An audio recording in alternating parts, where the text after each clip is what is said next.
الحمد لله والصلاة والسلام على رسول الله وعلى آله وصحبه وسلم. لو امتثلنا بهذا الأصل العظيم فلا حسد في المجتمع ولا بغضاء ولا شحناء وسنكون أمة واحدة.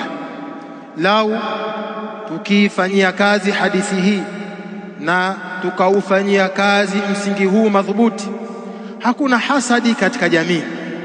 Vipi utamhusudu ndugu yako hali ya kuwa wewe hupendi kuhusudiwa? Hakuna magomvi katika jamii. Vipi utasababisha ugomvi na shari kwa ndugu yako hali ya kuwa wewe hupendi shari hiyo ikufika katika nafsi yako? Wala hakutakuwa na dhulma katika jamii. Huwezi ukamdhulumu ndugu yako hali ya kuwa wewe hupendi kudhulumiwa. Lau tukuifanyia kazi hadithi hii tukapambika na msingi huu, tutakuwa ni mwili mmoja, hakutakuwa na magomvi, tutashikamana Waislamu.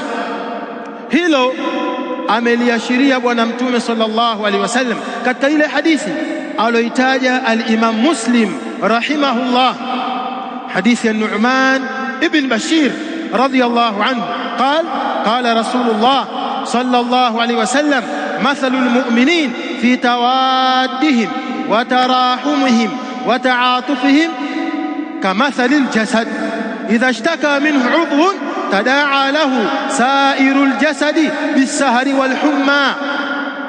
tuchukue mafunzo kwenye hadithi hii. Mtume sallallahu alayhi wasallam anasema, mathalul mu'minin, mfano wa waumini, fi tarahumihim, katika kule kuhurumiana kwao. Wewe unapenda kuhurumiwa, hurumie ndugu yako. Wataatufihim, na kufanyiana kwao upole. Watawadihim, na kule kupendana kwao. Kamathalil jasad, ni kama mfano wa kiwiliwili, mwili mmoja. Idha shtaka minhu udhun, kiungo kimoja kinapopata matatizo kikaumwa, tadaa lahu sairul jasad, vinaitana kwa ajili ya kiungo hicho viungo vyote vya mwili mzima.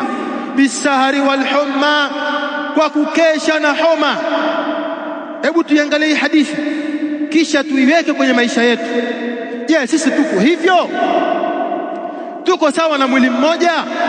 Angalia mfano, lau wewe ukajikwaa kwenye kidole, tuseme ni kidole kidogo cha mwisho cha mguu, ukajikwaa au ukachomwa na kimwiba, je, mikono itasema hilo ni jambo la kidole, mimi alinihusu? Au moyo utasema hilo alinihusu?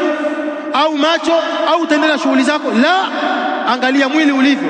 Kwanza shughuli zitasimama, mikono itateremka kushika mguu na kuangalia ni mwiba gani ambao umeudhuru kidole na kutoa. Macho yatashughulishwa, moyo utauma, wala utosema hili jambo la kidole, bali kama jambo ni kubwa, mtu yuko radhi anakwenda kununua dawa.